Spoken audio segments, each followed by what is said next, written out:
Hey guys, Infidel 1258 here. Today we're going to get into a rank grind video.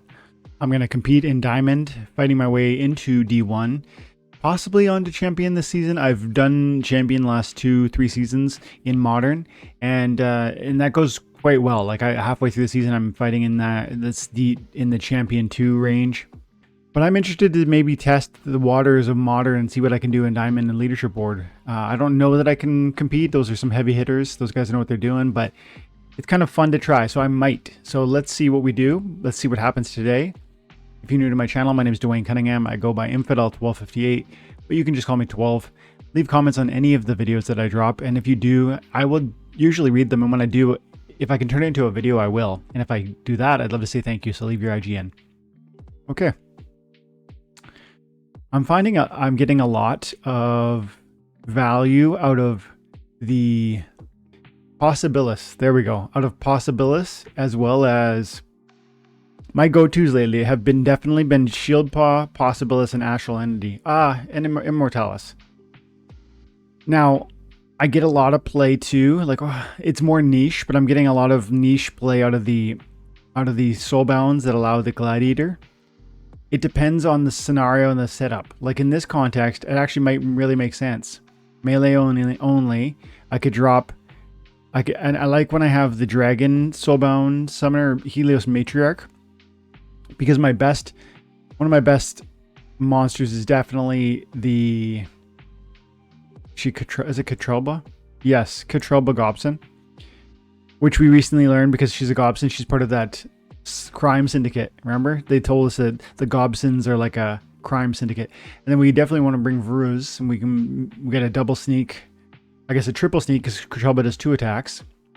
Now if my opponent has it, they'll use a Mylor, which will be KO for me, right? There'll be no coming back from that. But I just don't know that they will. Maybe we go like this. Maybe with a slight anticipation for a Katrelba, we try and put in a shielding big boy. I don't think so, though. I don't think that's the play. Scatter, slow, amp. No. We got to bring out the Orc. And then we got to bring out Lycan Beast. Or do we go Harvester?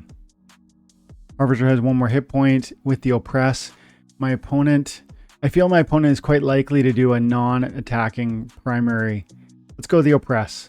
Like I'm picturing a failed summoner with the green team in the tank position. Is there anybody else I can put in for 1? Okay, this works for me. Give that a shot. Okay, so it is a Mylor, but there's not the failed summoner. This is like almost worse than a field summoner because he's got the heal, which means like there is no way I win this. To my knowledge, I don't think there's any possible way to win this. Between the thorns and the resiliency from the repairs, and my Harvester's not doing double damage because the Oppress I thought would be a double damage situation, and he's got some archery in the back line. We will get a kill. Too bad it's not 6 damage. If I had 1 more Inspire, I could have brought 1 more Inspire too. Instead of the Harvester, I could have brought... Oh, he tramples too. Boom. And then kill me with the... Retaliates me too, by the way.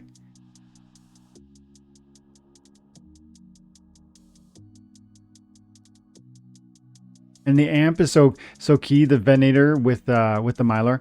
Mylor is a card that, of course, I will be happy when it's gone out of Modern because I'm not going to buy it. It's going to rotate out. It's very impactful. It's just so often impactful. I mean, I called it before that started. I knew he'd drop a Mylor. He'll drop a Mylor. I expected him to do failed summoner with... Oh,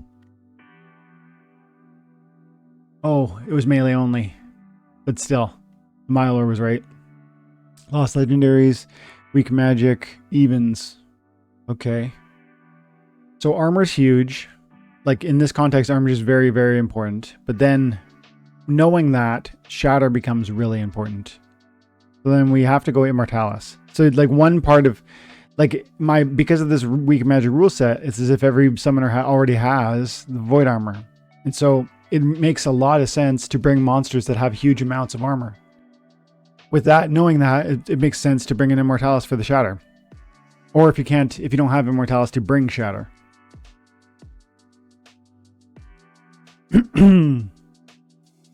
So, I mean, I could switch out my sum and I could put in a few of these guys, but I think I'd rather just focus in on, like I said, doing what I said.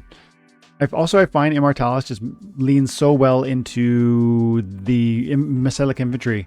It's already got shield, it's already got armor, it's got a big amount of hit points. This card is very, very strong. And then you just add to a void to it from the Immortalis, and suddenly it's very particularly powerful. And then because of evens, I happen to know that there are 2 silences with a tank heal over here. So we're building out a solid team here. Now, I would be very surprised if my opponent didn't drop a similar team.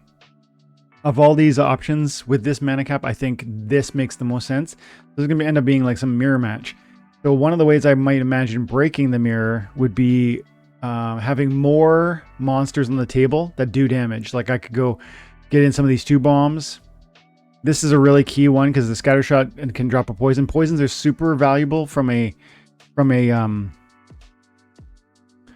breaking, like winning mirror matches situations, because this is tempting.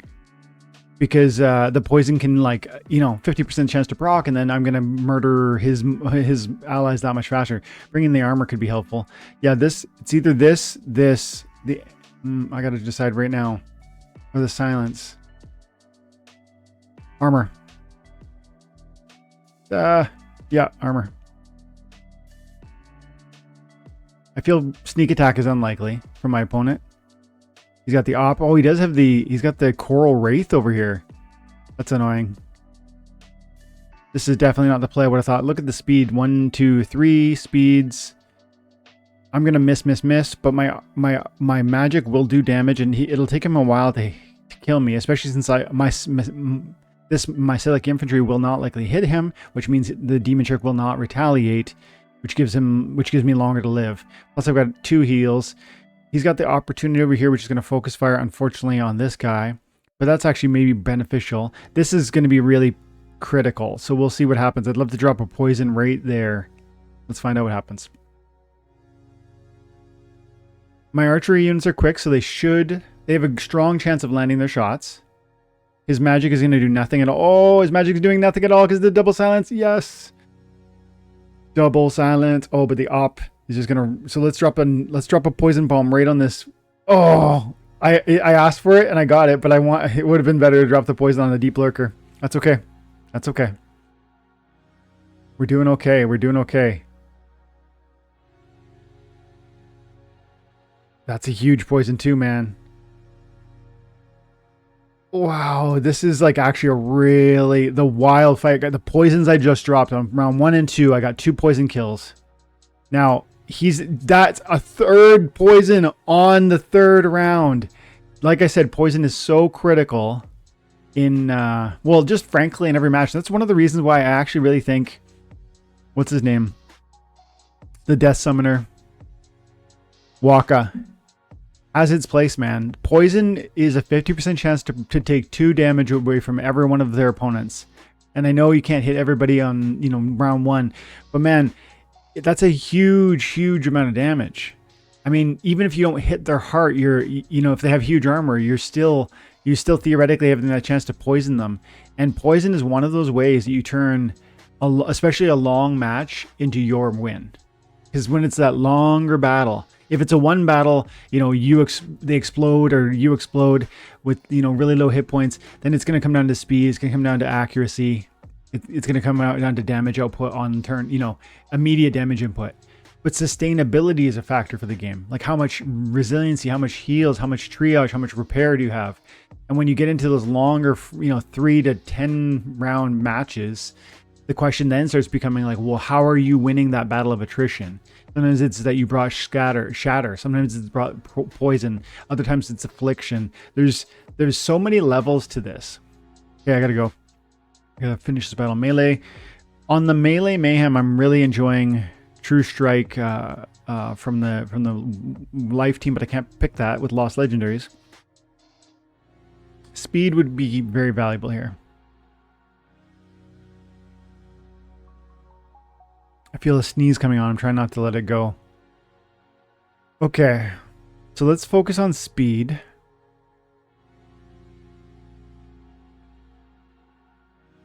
You know what? Let's get in here with the dragon, Helios. Let's get in here with the... And let's go with the 5 Isgold. And then we want to get in something like this. Let's try this. Get that weapons trainer. Oh, it's a legendary. Okay, we can bring you out there. That's a good distraction.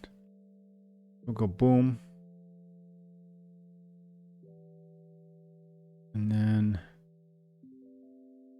Oh yeah, definitely want you out there.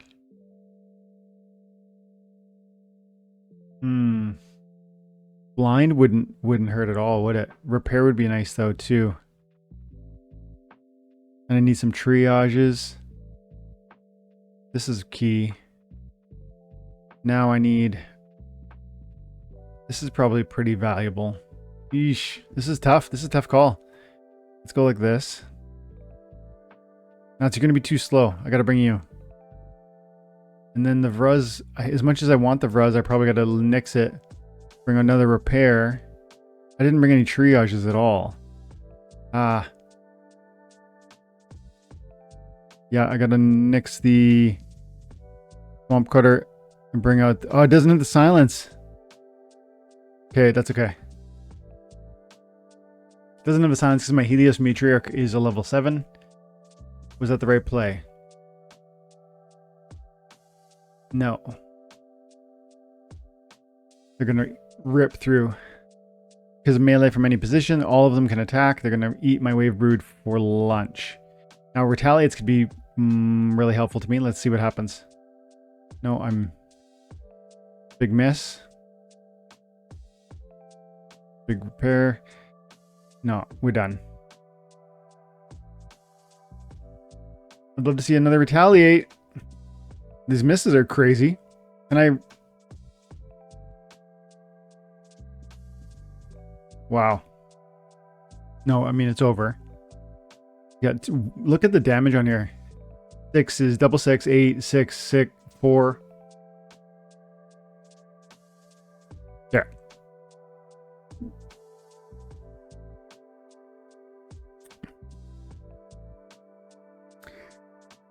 Force field. Force field would have been very valuable there.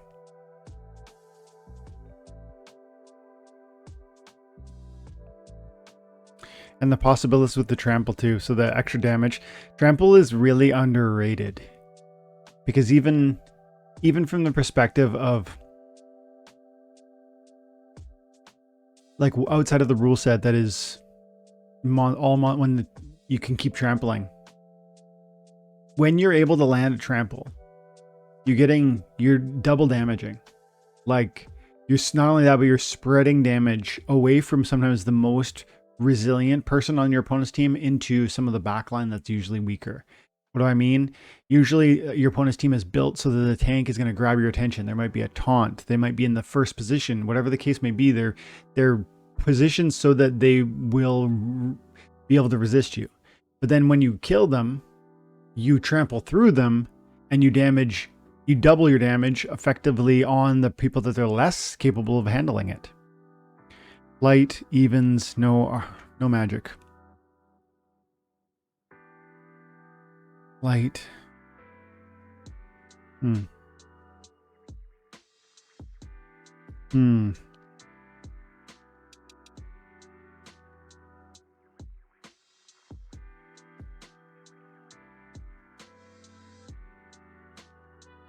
I don't know. Let's go. You know what? Let's go this way. Which might mean... No, that's not really all that helpful. Let's go this way in case my opponent tries armor. And we're going to bring armor. Protect, protect. I like the stun and the scavenge. Acid shooter probably, but I have lots of hit points. We'll bring Mythica. Self-healing Cornelius. I think we're going to bring out... I think we're going to go like this. Now, I'm going to get repair... I'm going to lose damage from the earthquake repeatedly, but is that okay? It might be okay. Okay, I'm gonna...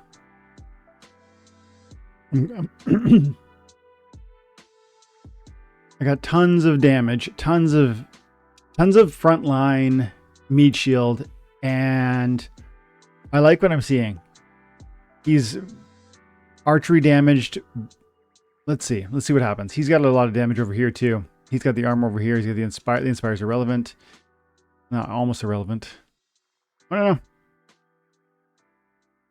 We'll see. That's a nice. See how the shatter follows up. Like he had a divine shield, and my Mythica did not damage him, but the shatter still landed, and the snare too. The Mythica has helped in huge ways because of the pierce, shatter, and snare. I feel good. Yeah, he absolutely ate my first position, but as you can see, I got plenty of hit points left. And I've got a self-healing Cornelius in the back line. It's a big miss. Oh, there we go. There we go. I got the armor back once we erased that one rust. That miss is so annoying. You know what? This is going to be okay because my Cornelius can self-heal and will kill the Tower Griffin even if he managed to eat my Tower Griffin. Cornelius is a key card, again, rotating out. This will be this card I rely on quite a bit, and soon it won't be. It's going to be so fun to watch what happens with Rebellion. It's going to be a totally different vibe. It's going to be a completely new experience, especially with summoner tactics and like the items and spells 0.5 type vibe.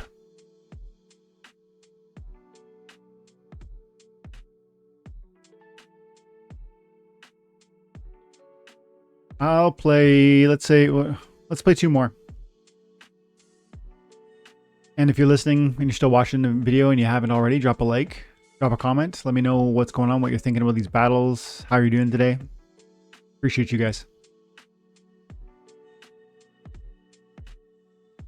Go in the distance, Fury. So I often like taunt with the water. I can't use it with the 12 mana cap, and I wouldn't want to with the Fury. Ooh. You know what? Okay. Over here, do we have enough? Where is he?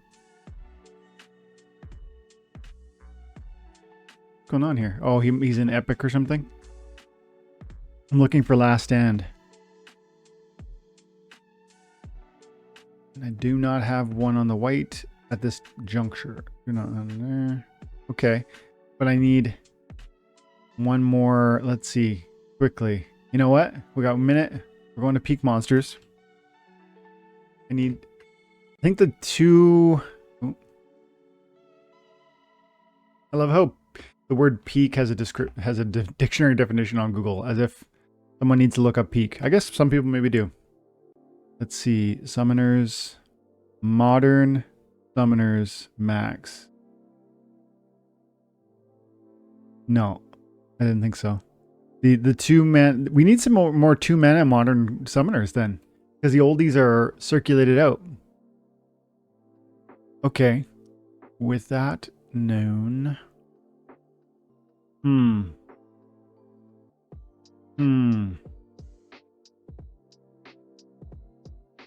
I guess we go this way.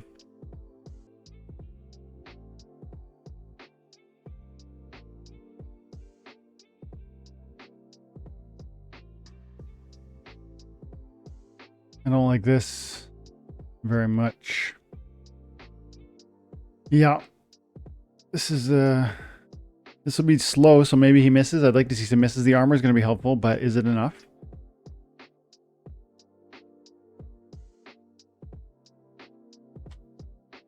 Love to see a miss here. That would have been a really, really key miss, but looks like we're okay.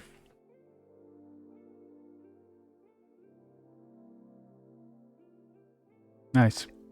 The armor. General Sloan putting in his 1 win per month. One more battle, guys.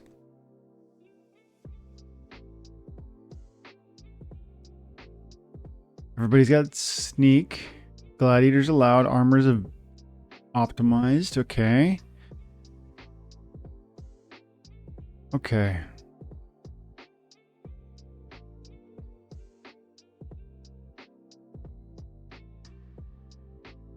Speed is probably, like, this might make the most sense. I want to go white, but I think this might make the most sense.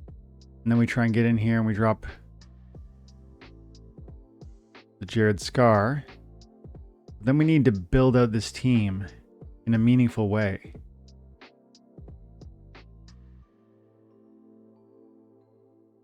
We can actually give a lot of hit points and benefits. Like, between, you know, look at this this lineup already. Like, there's a good amount of damage. There's a good amount of hit points.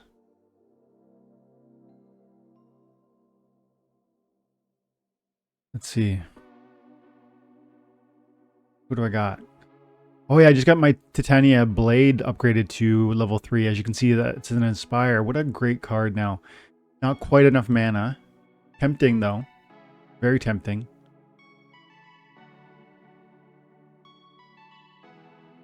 I think we probably bring out like just another meat shield. Something like that. Yeah. Or this guy.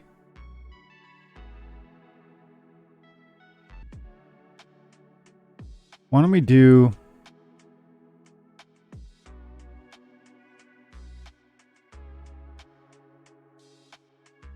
That's what I think I want. I got 1 slow, 2 slow. They're probably going to hit my assassin. Yeesh. I think I need to bury my Jared even deeper.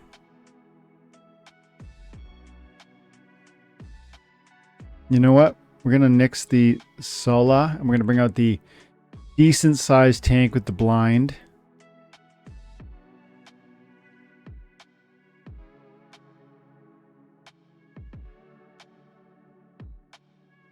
Cool. Cool, I got Magic Reflect on the Coral Wraith over here.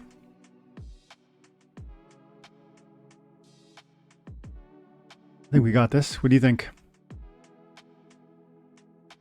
I think we got this.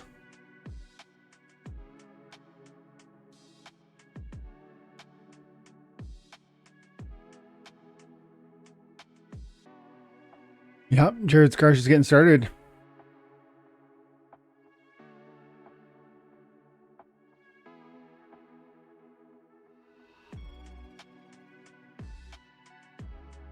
Looks good.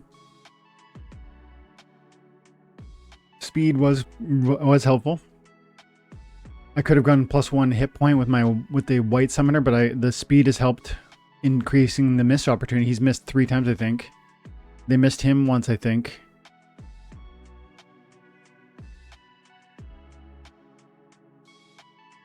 That card, the Jared Scar in that context helped, of course, in a big way, but it was kind of a win more card. Like, in that context, it didn't, I don't think it stole me that victory. It really just, it made it happen faster, perhaps, with the big hit, the big damage output.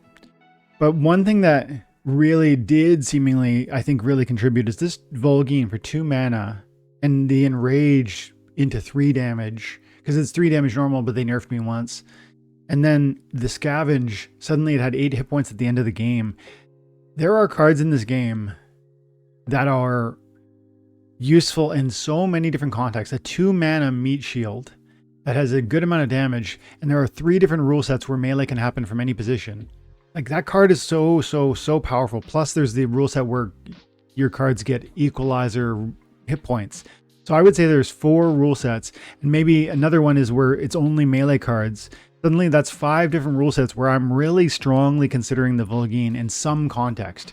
Whether it's a sneak attack, defense, evasion, because it does have that sort of opportunity with the Enrage, and I think it has dodge.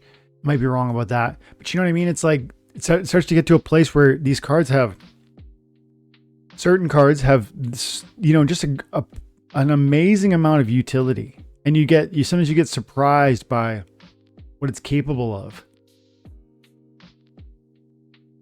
Vol'gin. Yeah, at the highest level Enrage, it's got the dodge. So that's a 25% chance to avoid. Plus the speed is 3. which goes to 5 once it's enraging. And like I say, 4 hit points turns into 10 pretty quick because of that scavenge.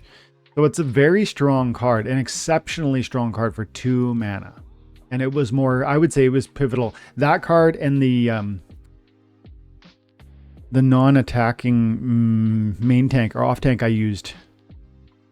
Those were, there we go, Pellicor Conjurer. Those 2 were the carries in that context. This card didn't get hit, and the other one just contributed in a major way for a limited mana. Anyways, guys, I'm going to leave it there.